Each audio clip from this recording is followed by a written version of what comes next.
Recent టైంలో మహిళా celebrities అందరూ కూడా నా బాడీ నా ఇష్టం, నా డ్రెస్సులు నా ఇష్టం, నా డబ్బులు నా ఇష్టం, ఇష్టం వచ్చినట్టు ఉంటాము, ఇష్టం వచ్చిన డ్రెస్సులు వేసుకుంటాము, అడగడానికి మీరెవరు, మా గురించి అనడానికి, మమ్మల్ని క్వశ్చన్ చేయడానికి, మా గురించి మాట్లాడడానికి మీరెవరు, మీకేం రైట్ ఉంది అనే విధంగా చాలామంది కూడా సోషల్ మీడియా వేదికగా కావచ్చు, మీడియా ముఖంగా కావచ్చు అడుగుతూ ఉన్నారు. సో వాటికి జనాలు కూడా ఏ విధంగా సమాధానం చెప్పాలో ఆ విధంగా చెప్తూ ఉన్నారు. విమర్శించే వాళ్ళు విమర్శిస్తూ ఉన్నారు, సపోర్ట్ చేసే వాళ్ళు సపోర్ట్ చేస్తూ ఉన్నారు, ఖండించే వాళ్ళు ఖండిస్తున్నారు. అండ్ రీసెంట్గా మనం చూసాము శివాజీ గారు ఆడవాళ్ళ బట్టల గురించి, ముఖ్యంగా సెలబ్రిటీస్ యొక్క డ్రెస్సింగ్ స్టైల్ గురించి మాట్లాడినప్పుడు అది ఎంత పెద్ద ఇష్యూ అయ్యిందనేది మనం చూసాం. ఆఖరికి కోర్టులని, పోలీస్ స్టేషన్లని, కేసులని, మహిళా కమిషన్ దగ్గరికి కూడా కాంట్రవర్సీ వెళ్ళింది. ఆ తర్వాత చాలామంది కూడా మాట్లాడడం మానేశారు. అయితే ఇప్పుడు ఏంటంటే ఈ ఇష్యూ గురించి సింగర్ సునీత గారి దగ్గర ఒక క్వశ్చన్ ఎదురైంది. రీసెంట్గా ఒక ఇంటర్వ్యూలో సునీత గారు పాల్గొన్నారు. ఆ ఇంటర్వ్యూలో మాట్లాడుతున్నప్పుడు ఉన్నటువంటి హోస్ట్ ఒక క్వశ్చన్ అడిగారు. మేడం, నేను అడిగేటటువంటి క్వశ్చన్ అనేది చాలా సున్నితమైనటువంటి క్వశ్చన్ ఇది, కానీ మీరు చెప్తారు, ఆన్సర్ చెప్పగలరు, మీ దగ్గర ఆన్సర్ ఉంటుంది అని ఒక నమ్మకంతో నేను అడుగుతూ ఉన్నాను. ఎన్నో దశాబ్దాల నుంచి కూడా, అంటే చాలా రోజుల నుంచి, దాదాపుగా ఒక 30 సంవత్సరాల నుంచి కూడా మీరు ఇండస్ట్రీలో ఉన్నారు. సో చాలా మందిని కూడా మీరు ఎక్స్పీరియన్స్ చేసి ఉంటారు. సో అందుకోసం అని చెప్పేసి క్వశ్చన్ అడుగుతూ ఉన్నాను.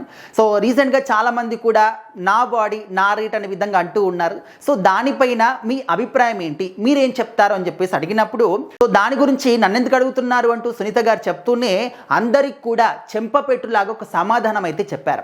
అయితే ఎవరైతే నా బాడీ నా ఇష్టం, నా డ్రెస్సింగ్ స్టైల్ నా ఇష్టం అని అంటూ ఉన్నారో, సో చూసే వాళ్ళని కూడా, అంటే వాళ్ళు మాట్లాడే మాటలు కావచ్చు, చూసే వాళ్ళ చూపుని కూడా క్వశ్చన్ చేసే రైట్ కూడా మీకు లేదు. మీ బాడీ మీ ఇష్టం అన్నప్పుడు వాళ్ళ కళ్ళు కూడా వాళ్ళ ఇష్టం, వాళ్ళు చూస్తారు, వాళ్ళ నోరు వాళ్ళ ఇష్టం, వాళ్ళు మాట్లాడతారు, వాళ్ళ మాట వాళ్ళ ఇష్టం, ఇష్టం వచ్చిన మాట అంటారు. దానికి మళ్ళీ మీరు రియాక్ట్ అవ్వద్దు. రియాక్ట్ అవుతే ఖచ్చితంగా మీది కూడా తప్పున్నట్టే, మీ ఆలోచనలో కూడా తప్పున్నట్టే అనే విధంగా సునీత గారు చెప్తూ ఉన్నారు. నిజంగా సునీత గారు మాట్లాడిన మాటల్లో ఏమాత్రం కూడా తప్పులేదు. చాలామంది కూడా సపోర్ట్ చేస్తారు, చాలామంది కాదు 99% పీపుల్ అందరూ కూడా సునీత గారు చెప్పినటువంటి మాటలకి సపోర్ట్ చేస్తూ ఉన్నారు.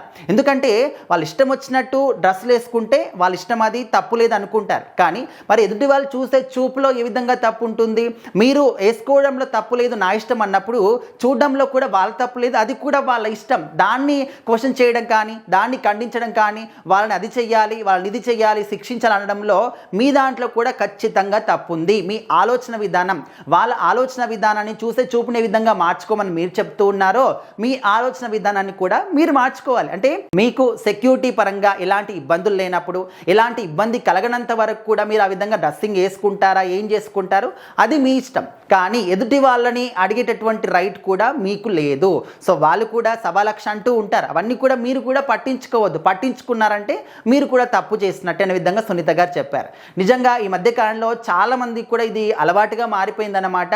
సో మనము చూస్తూ ఉంటాం, సమాజంలో ఒక వ్యక్తి చేసినటువంటి తప్పుని ఎవరైనా వేలెత్తి చూపించారా, అది తప్పు అని చెప్పేసి వాళ్ళకు వాళ్ళు ఏదో ప్రశ్నించుకొని సర్ది చెప్పుకొని దాన్ని కరెక్షన్ చేసుకునే విధంగా వాళ్ళు వెళ్ళారు. కానీ ఎవరైతే వేలెత్తి చూపించారో, ఎవరైతే దాని గురించి ప్రశ్నించారో వాళ్ళని వీళ్ళు వేలెత్తి చూపించి వాళ్ళని ఏదో ఒక రకంగా, ముఖ్యంగా ఆడవాళ్ళకి కొన్ని చట్టాలు ఉంటాయి. సో వాళ్ళని ఏదైనా అన్నా కూడా, ఏమైనా కనీసం ఒక దెబ్బ వేసినా కూడా వాళ్ళకు ప్రొటెక్షన్గా చాలా చట్టాలు ఉంటాయి, సెక్షన్లు ఉంటాయి. సో వాటి ద్వారా వాళ్ళు చట్టాన్ని కూడా మేము గెలుస్తామనే విధంగా విర్రవీగిపోయి లేనిపోని అబాండాలు కూడా మగవాళ్ళపైన వేస్తూ ఉన్నారు. సో అలాంటివి కూడా మన సమాజంలో చాలా చూస్తూ ఉన్నాం. సో ఇక్కడ ఆడవాళ్ళకు ఒక రైటా, మగవాళ్ళకు ఒక రైటా, అందరికి కూడా సమానంగా ఉండాలి కదా అని చెప్పేసి కూడా అనేవాళ్ళు కూడా ఉన్నారు.